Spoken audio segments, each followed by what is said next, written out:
পদার্থবিজ্ঞানের প্রথম ক্লাসে আমরা আজকে ভৌত রাশি ও পরিমাপ সম্পর্কে ধারণা নিব। তো আমরা সব ক্লাসের একেবারে বেসিক থেকে স্টার্ট করব। বেসিক থেকে আমরা একেবারে কিছুই জানি না সেরকম স্থান থেকে শুরু করব। তো এখানে পরিমাপের জন্য আমরা কোনো কিছু পরিমাপ বা মাপ নেওয়ার জন্য আমাদের কিছু মানের হিসাব করতে হবে। যখন আমরা কোনো কিছু হিসাব করব বা পরিমাপ করব তখন আমাদের এই এককগুলোর সম্পর্কে জানতে হবে। এগুলো হচ্ছে এককের গুণন সম্পর্ক, অর্থাৎ ডেকা বলতে 10⁻⁴ বোঝায়, হেক্টো বলতে 10⁻² বোঝায়, কিলো বলতে 10⁻³ বোঝায়, মেগা বলতে 10⁻⁶। আচ্ছা, আমরা একটু সাধারণভাবে বিবেচনা করি।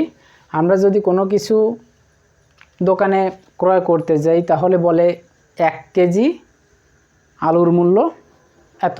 এই যে আমরা কেজি জিনিসটা বিবেচনা করি ওটা হচ্ছে গ্রামের 1000 গুণ।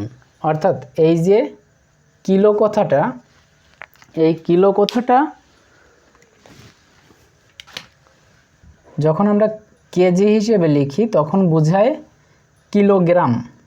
ঠিক আছে, কেজি মানে কিলোগ্রাম, অর্থাৎ এই কেটা ব্যবহৃত হয়েছে এই কিলোর এই কে। তো 1000 গ্রামে 1 কিলোগ্রাম হয়। তাহলে 1000 গ্রাম ইকুয়াল 1 কিলোগ্রাম। 1000 গ্রামে 1 কিলোগ্রাম। এবার যদি আমরা বলি 10 গ্রাম ইকুয়াল টু 1 ডেকাগ্রাম, এরকম লিখতে হবে। অর্থাৎ আমাদের যদি আমরা গ্রাম দিয়ে বিবেচনা করি তাহলেও হবে, যদি আমরা মিটার দিয়ে বিবেচনা করি, দৈর্ঘ্য পরিমাপের ক্ষেত্রে আমরা মিটার ব্যবহার করব, তাই না? তাহলে যদি আমরা কিলোমিটার যখন বলি কিলোমিটার, তখন কিন্তু আমাদের কিলো কথাটা এই কে অনুযায়ী লিখতে হয় এবং মিটারের মিটার বসে। অর্থাৎ সাধারণভাবে মিটারকে আমরা দৈর্ঘ্য পরিমাপের একক বলে চিনি। দৈর্ঘ্য পরিমাপ করতে গেলে স্বাভাবিক একক হচ্ছে মিটার। এবার যদি আমরা ডেকামিটার বলি তাহলে 1 ডেকা মিটার ইকুয়াল 10 মিটার প্রকাশ করে। তাহলে এই 10⁻⁴ মানে হচ্ছে 10, 10⁻² মানে হচ্ছে 100, 10⁻³ মানে 1000। অর্থাৎ যখন আমরা মিটারকে কিলোমিটার লিখছি তখন 1000 মিটারে 1 কিলোমিটার প্রকাশ পাচ্ছে। যখন আমরা হেক্টোমিটার বলছি তখন 100 মিটারে প্রকাশ হচ্ছে। অর্থাৎ হেক্টোমিটার বলতে গেলে আমাদের 100 মিটার বলতে হচ্ছে। তাহলে 1 হেক্টোমিটার ইকুয়াল 100 মিটার।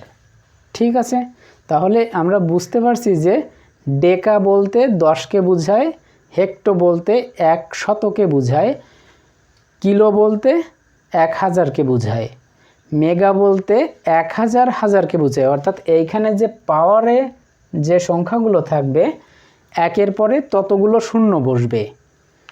অর্থাৎ এখানে 10⁻⁴ আছে, তাই 10-এর পরে আর কোনো শূন্য বসেনি, একের পরে একটি শূন্যই বসেছে।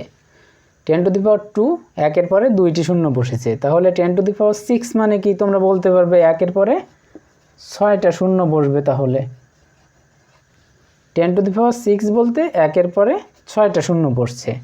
10⁹ বললে একের পরে 9টা শূন্য বসবে। আমরা যখন মোবাইল ফোনের বা কোনো ইন্টারনাল স্টোরেজ ব্যবহার করি, অর্থাৎ মেমোরি কার্ড মেমোরি কার্ডের ক্ষেত্রে আমরা মেগাবাইট, গিগাবাইট, টেরাবাইট এগুলো সম্পর্কে জানি, তাই না? তা মেগাবাইট বলতে 1 বাইটের 10 লক্ষ গুণের সমান 1 মেগাবাইট। গিগাবাইট বলতে 1-এর পরে 9টা শূন্য দিলে যা হবে তাই হচ্ছে 1 গিগাবাইট হবে। তাহলে ডেকা বলতে 10⁻1 মানে 10, হেক্টো বলতে 10⁻2 মানে 100, কিলো বলতে 10⁻3 মানে 1000। এই ডেকা, হেক্টো, কিলোতে 1, 2, 3 এইভাবে আসছে, কিন্তু মেগা, গেগা, টেরা, পেটা, এক্সা এদের ক্ষেত্রে 10⁻3 করে বাড়ছে। এটা খেয়াল রাখতে হবে যে মেগার ক্ষেত্রে 10⁻6, গেগার ক্ষেত্রে 9, টেরার ক্ষেত্রে 12, পেটার ক্ষেত্রে 15, এক্সার ক্ষেত্রে 18। অর্থাৎ এক্সা বলতে 10⁻18 মানে 1-এর পরে 18টি শূন্য বসবে। তাহলে বুঝতে পারছো কত বড় সংখ্যা। এক্সা মানে অনেক বড় সংখ্যা। ঠিক পাশাপাশি যদি আমরা ডেসি, সেন্টি, মিলি, মাইক্রো, ন্যানো, পিকো, ফেমটো, এটো এইখানে তোমরা যে এককের গুণন সম্পর্কগুলো দেখতে পাচ্ছ, এগুলোতে শুধু বড় সংখ্যার দিকে ধাবিত হচ্ছে। আর 10⁻1 বলতে বোঝায়, এখানে ডেসি খেয়াল করলে দেখতে পাবে 1/10, 10⁻2 বলতে -2 বলতে 1/100, 10⁻3 বলতে 1/1000, অর্থাৎ 1000। 1000 দিয়ে মিলি যখন প্রকাশ করবে তখন 1000 দিয়ে ভাগ হবে। যদি আমরা 1 মিলিগ্রাম বলতে চাই, 1 মিলিগ্রাম সমান 1 গ্রামের 1000 ভাগের 1 ভাগ প্রকাশ করে। 1 মিলিগ্রাম 1 গ্রামের 1000 ভাগের 1 ভাগকে প্রকাশ করে।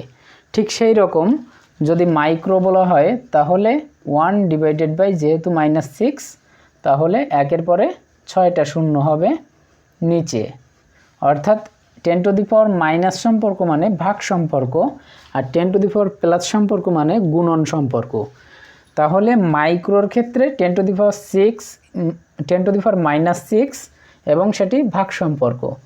তাহলে আমরা এখানে এই ডান সাইডে যেগুলো, এগুলোর যতই নিচের দিকে যাব তত ছোট এককে যাচ্ছি আমরা, আর এখানে বাম পাশের সারিতে যত নিচের দিকে যাচ্ছি তত বড় এককে যাচ্ছি আমরা। ঠিক আছে? তাহলে যদি আমরা টেরা থেকে গিগাতে গমন করতে চাই তাহলে 1000 দিয়ে ভাগ হবে। ছোট একক থেকে বড় এককে যেতে গেলে সবসময় ভাগ হবে ছোট থেকে বড়তে। এই দুটির ভিতরে ছোট কোনটি? গিগা ছোট আর টেরা বড়। তাহলে আমি যদি গিগা থেকে টেরাতে যেতে চাই, আমরা যখন ম্যাথমেটিক্যাল টার্ম করব তখন আমাদের কখনো কখনো কিলোমিটার থেকে মিটারে যেতে হবে, আবার কখনো এমসিকিউতে আমাদের পেটা থেকে টেরাতে যেতে হবে বা টেরা থেকে পেটাতে যেতে হবে। তাহলে গেগা থেকে যদি আমরা টেরাতে গমন করতে চাই এককের, তাহলে আমাদের এটা আছে 10⁹। একে যদি আমি 1000 দিয়ে গুণন দিই তখনই আমরা টেরা পাই। তাহলে টেরা বড় একক। তাহলে গিগা থেকে টেরাতে গমন করতে গেলে আমাদের 1000 দিয়ে ভাগ করতে হবে। অর্থাৎ আমরা যদি এরকম বলি,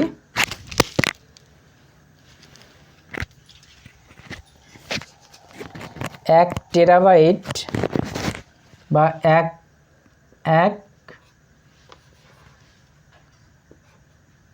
1 টেরামিটার ইকুয়াল টু 1000 গিগামিটার। বোঝা গেছে? আশা করি বুঝতে পারছো তোমরা যে আমরা 1 টেরামিটার ইকুয়াল 1000 গিগামিটার। এইটা ছোট একক থেকে আমরা বড় এককে যাচ্ছি না, বড় একক থেকে ছোট এককে যাচ্ছি। অর্থাৎ যখন আমরা টেরা থেকে গিগাতে গমন করছি তখন আমরা 1000 দিয়ে গুণ করে গিগামিটার পাচ্ছি, অর্থাৎ এটার থেকে এটা 1000 গুণ ছোট প্রকাশ পাচ্ছে। তাহলে আমরা এই সিরিয়ালটা সুন্দরভাবে মনে রাখব এবং মনে রাখব deca, hecto, kilo 10 to the power 1 2 3, mega, giga, tera, peta, এক্সা 10 to the পাওয়ার 6 9 12 15 18। ঠিক তেমনি যখন আমরা ছোট এককের ক্ষেত্রে অর্থাৎ 10 টু দি পাওয়ার মাইনাসের চিহ্নটা বাড়াচ্ছি, তখন নামটা মনে রাখবো deci centi milli 10 to the power -1 -2 -3, micro, nano, pico femto to atto 6 9 12 15 18 minus. অর্থাৎ এখানে যে সিরিয়াল অনুসরণ করেছি এখানেও সেই সিরিয়াল অনুসরণ করেছি, কিন্তু নামটাই ডিফারেন্স আছে শুধুমাত্র। এটা deca, hecto, kilo 10 to the power 1 2 3, mega, giga, tera, peta, এক্সা 10 to the পাওয়ার 6 9 12 15 18, অর্থাৎ 1 2 3-এর পরে 6 9 12 15 18 3 3 করে বাড়ছে। এখানেও ঠিক তেমনি ডেসি সেন্টিমিলির ক্ষেত্রে 10 টু দি পাওয়ার -1 -2 -3, তারপর এই নিয়ম অনুসারেই মাইক্রো, ন্যানো, পিকোফেম টু এটো 10 টু দি পাওয়ার -6 -9 -12 -15 -18। এই সিরিয়াল অনুযায়ী আমাদের নামটা মনে রাখতে হবে এবং এদের যে সাংকেতিক চিহ্ন সেটাও আমাদের মনে রাখতে হবে। ডেকার ক্ষেত্রে D A, hecto H, kilo K, mega M, giga G, tera T, পেটা পি, এক্সা ই। এগুলো আমাদের ম্যাথমেটিক্যাল টার্মগুলো যখন আমরা করব তখন কিলোমিটারকে মিটারে রূপান্তরিত করার জন্য কাজে লাগবে, তারপর মেগা বাইটকে বাইট করার কাজে লাগবে, তারপর মিলিমিটারকে মিটারে পরিণত করার কাজে লাগবে। এই জন্য আমাদের এটা জানতেই হবে। এবং এর থেকে বিশেষ করে এইখান থেকে এই পর্যন্ত এগুলো এমসিকিউর জন্য ইম্পর্ট্যান্ট হয়। এইখান থেকে এই পর্যন্ত এমসিকিউর জন্য প্রয়োজন হয়। তো চলো আমরা পরবর্তী টপিকে যাই।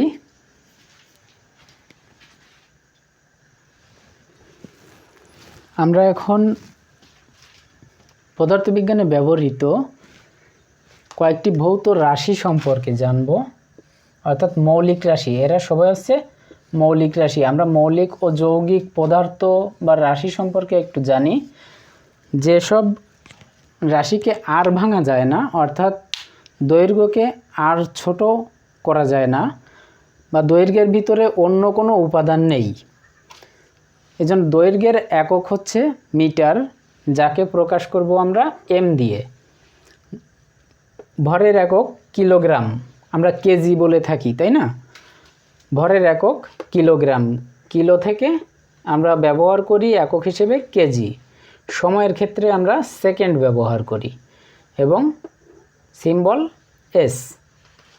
বৈদ্যুতিক প্রবাহর ক্ষেত্রে অর্থাৎ আমরা যে কারেন্টটা ব্যবহার করি ওই কারেন্টটা যে প্রবাহিত হয় এই প্রবাহেরও একটা মাত্রা আছে। এই মাত্রাটাকে আমরা অ্যাম্পিয়ারের এ দিয়ে প্রকাশ করে থাকি। আমরা যখন ম্যাথমেটিক্যাল টার্মগুলো করব তখন আমরা এগুলো সম্পর্কে ভালোভাবে ধারণা নিব। তাপমাত্রা মাপতে গেলে আমরা বলি কত ডিগ্রি সেলসিয়াস, তাই না?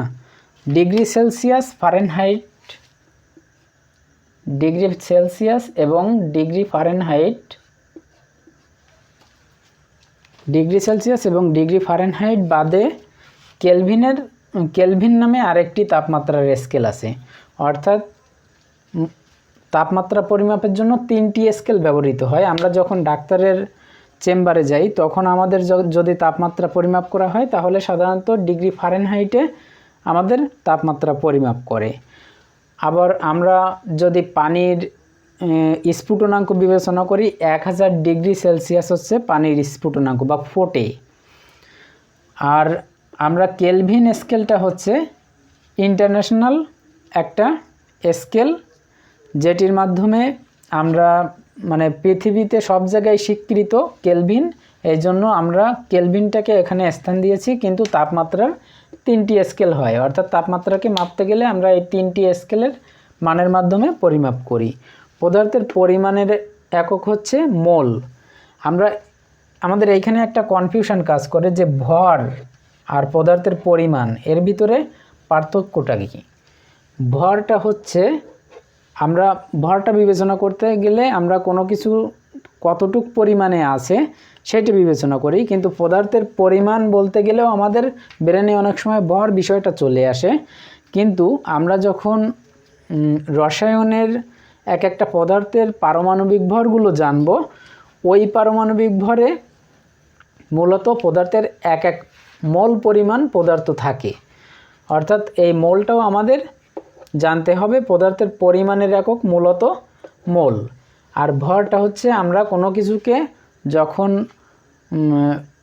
পরিমাপ করি, কোনো একটা বস্তুকে বা কোনো কিছুকে যখন আমরা পরিমাপ করি কিলোগ্রাম এককে, অর্থাৎ সেটার ওজন কতটুকু হচ্ছে, ওজন বিষয়টা বলতে গেলে আমাদের ওজন কিন্তু মূলত ওজন হচ্ছে ভর ইন্টু অভিকর্ষ ত্বরণ জি। অর্থাৎ ভর এমকে যদি জি দিয়ে গুণ করি তাহলে আমরা ওজন পাই।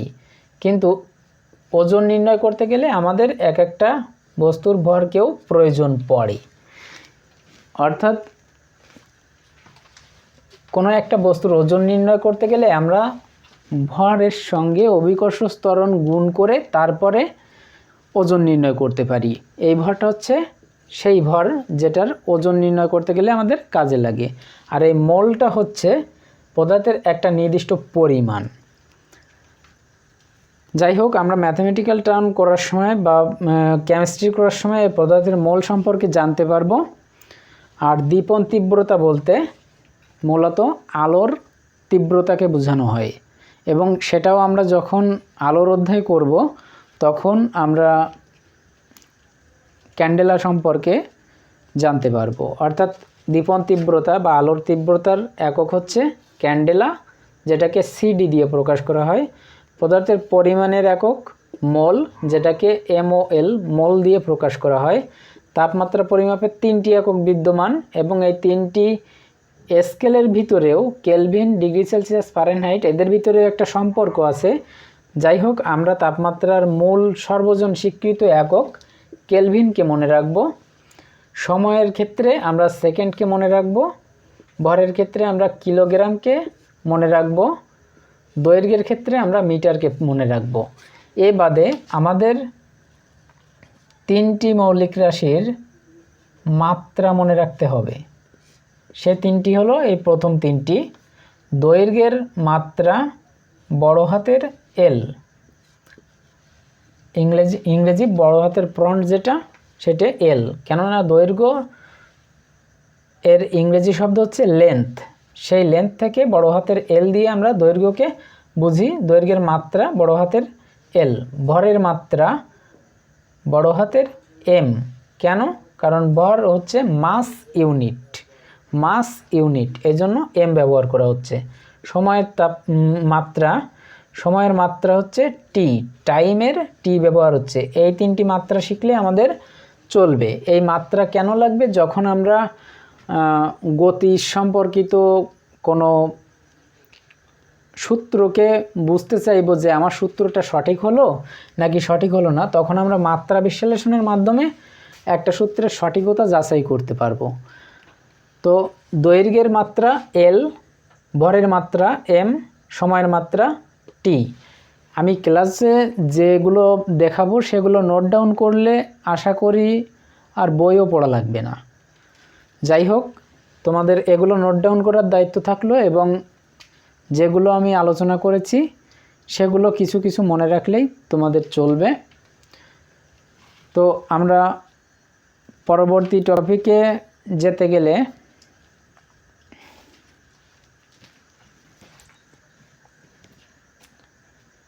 ঠিক আছে, আমরা পরবর্তী টপিকে যাই। যাই হোক, আমরা এতক্ষণ যেটা আলোচনা করলাম, এখন তোমরা স্ক্রিনে দেখতে পারছো যে আমরা প্রথমেই আলোচনা করলাম তাহলে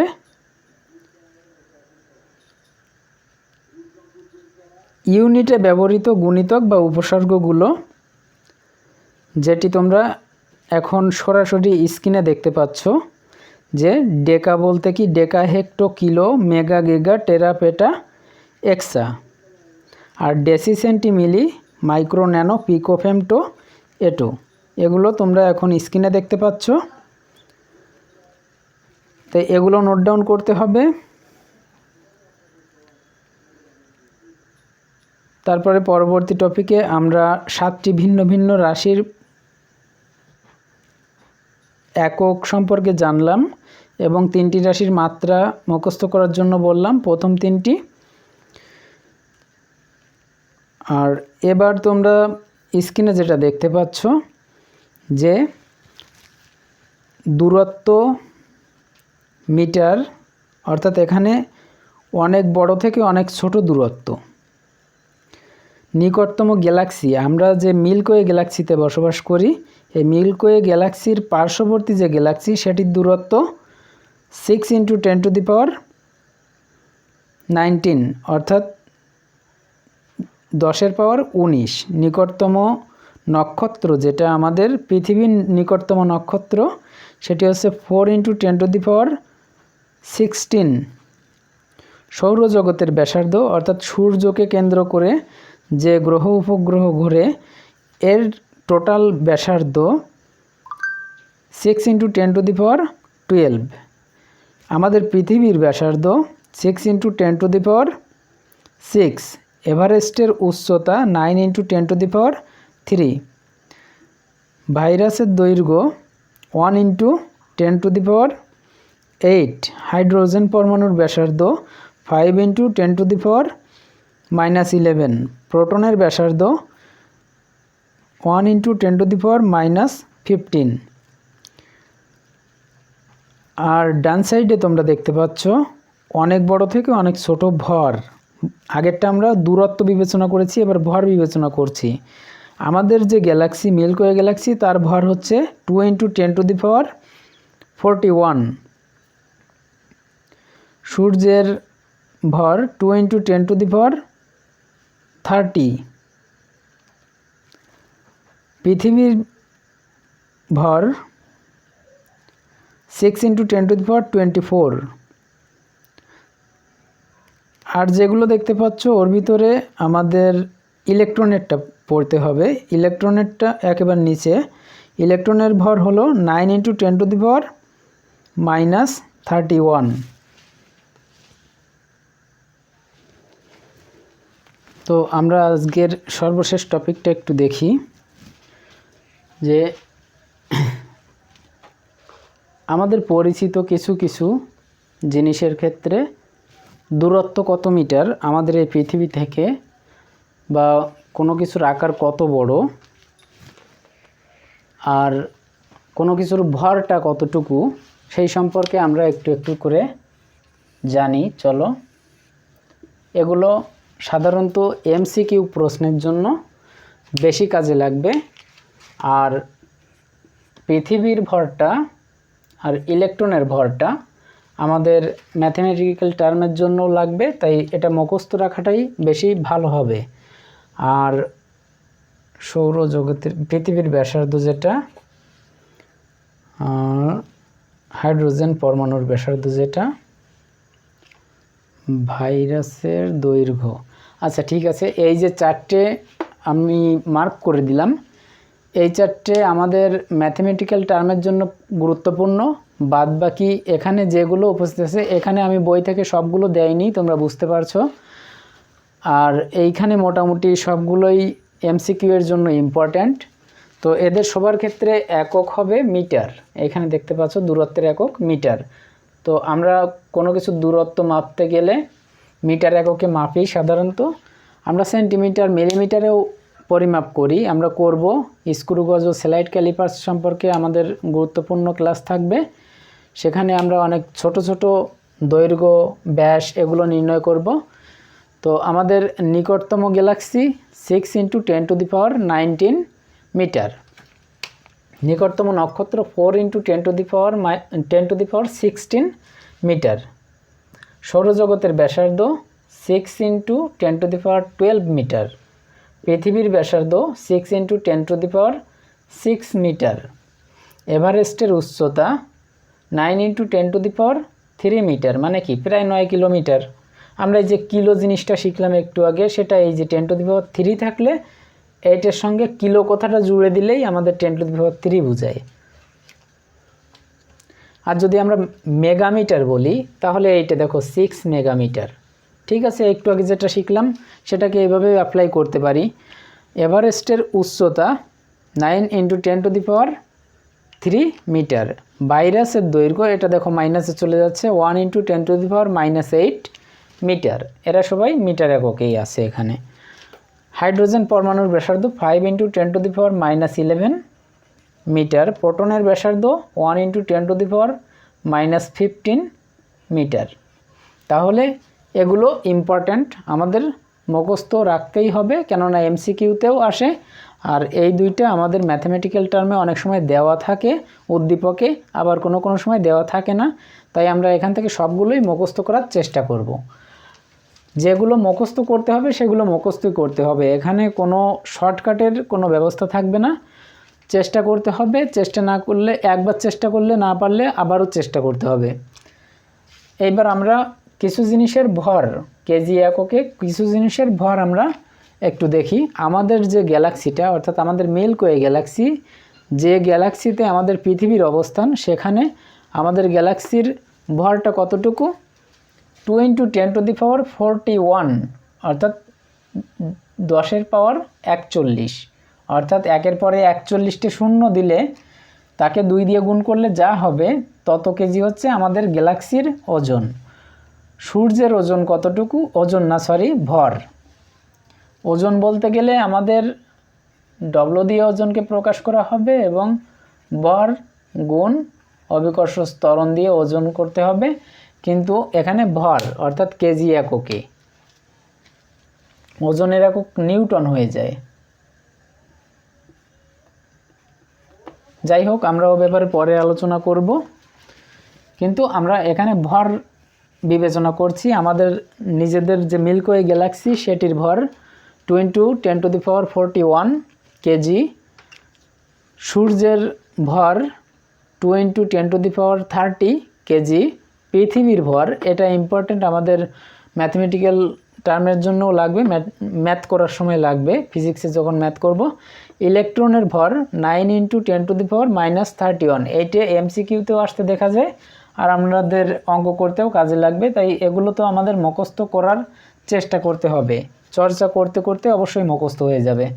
তো এই ইলেকট্রনের ভরটা কেজি এককেও থাকে, আবার কখনো কখনো গ্রাম এককেও থাকে। তা আমরা তো কিলোগ্রাম আর গ্রাম এর ভিতরে তফাৎ বুঝেছিলাম 10⁻3, অর্থাৎ 1000 ডিফারেন্স, তাই না? তাহলে এটাকে যদি আমরা 9 × 10⁻28, 3 ডিফারেন্স, এখান থেকে এখানে 3টে কমে আসলে এখানে জি হবে, গ্রাম হবে। তাহলে ইলেকট্রনের ভর 9 × 10⁻31 কেজি, কিন্তু যদি গ্রাম এককে বলি তাহলে 9 × 10⁻28 কেজি। কাউকে যদি আমরা 1000 দিয়ে গুণ করি, যেমন এইটাকে 1000 দিয়ে গুণ করে এই কেজি থেকে আমাদের গ্রামে আসতে হয়েছে, তাহলে কি 1000 দিয়ে গুণ করার ফলে এখান থেকে মাইনাসের 3টি কমে গেছে।